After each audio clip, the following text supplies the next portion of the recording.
दाना ने आने से पहले ही भयंकर तबाही का सायरन बजा दिया था।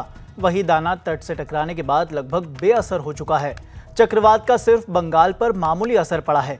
जिस तबाही की आशंका जताई गई थी वैसा कोई बड़ा नुकसान नहीं हुआ। हालांकि अलग अलग इलाकों में तेज हवाओं के साथ बारिश हो रही है, मगर ऐसे में सवाल ये कि आखिर चक्रवात दाना कमजोर कैसे पड़ा। मौसम विभाग के जानकारों के मुताबिक 2 एंटी साइक्लोनिक सर्कुलेशन की वजह से दाना के लैंडफॉल में देरी हुई है। चक्रवात जब तट की तरफ आगे बढ़ा तो 2 एंटी साइक्लोनिक सर्कुलेशन बन गए। इसका मतलब है कि चक्रवात के दोनों तरफ से पूर्व और पश्चिम दिशा में 2 दबाव के क्षेत्र बन गए थे। इसने दोनों तरफ से चक्रवात दाना को दबा दिया। इसके अलावा जानकारों ने इसके पीछे एक वजह और बताई है। गर्त से निकलने वाली शुष्क हवा चक्रवात दाना में प्रवेश कर गई। ये कारण भी रहा कि चक्रवात दाना कमजोर पड़ गया और इसकी स्पीड स्लो हो गई। 4 राज्यों ओडिशा, झारखंड, बंगाल और बिहार के लोगों के लिए ये बड़ी राहत की खबर है।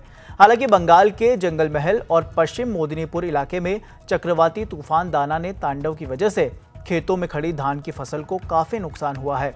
तूफानी हवाओं और भयंकर बारिश से एक के बाद एक कई बीघा जमीन को नुकसान पहुंचा।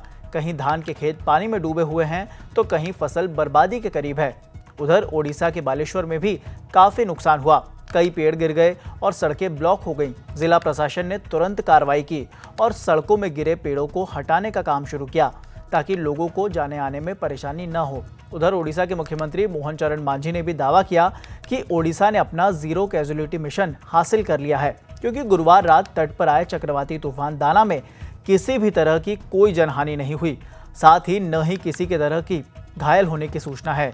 इसके साथ ही ओडिशा के मुख्यमंत्री मोहन मांझी ने प्रभावित जिलों के कलेक्टरों को जल्द से जल्द नुकसान का आकलन करने का निर्देश दिया है। उधर चक्रवात दाना के प्रभाव की वजह से आज ओडिशा के कई हिस्सों में बारिश को लेकर रेड अलर्ट दिया गया है। इससे सुबह से ही अलग अलग जगहों पर बारिश हो रही है।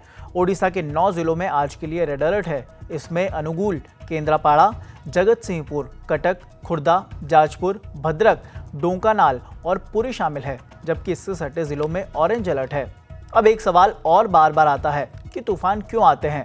दरअसल चक्रवात बनने की शुरुआत गर्म इलाके से होती है, जैसे कि समुद्र के इलाके।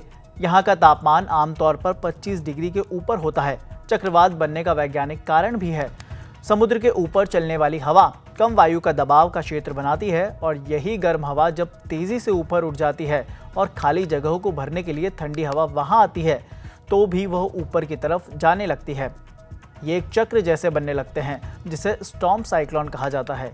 यहीं से चक्रवात का निर्माण होता है, जो कि एक गोल आकार का तूफान होता है और जब ये जमीन से टकराते हैं उस वक्त तेज हवाएं और बारिश को साथ लेकर आते हैं।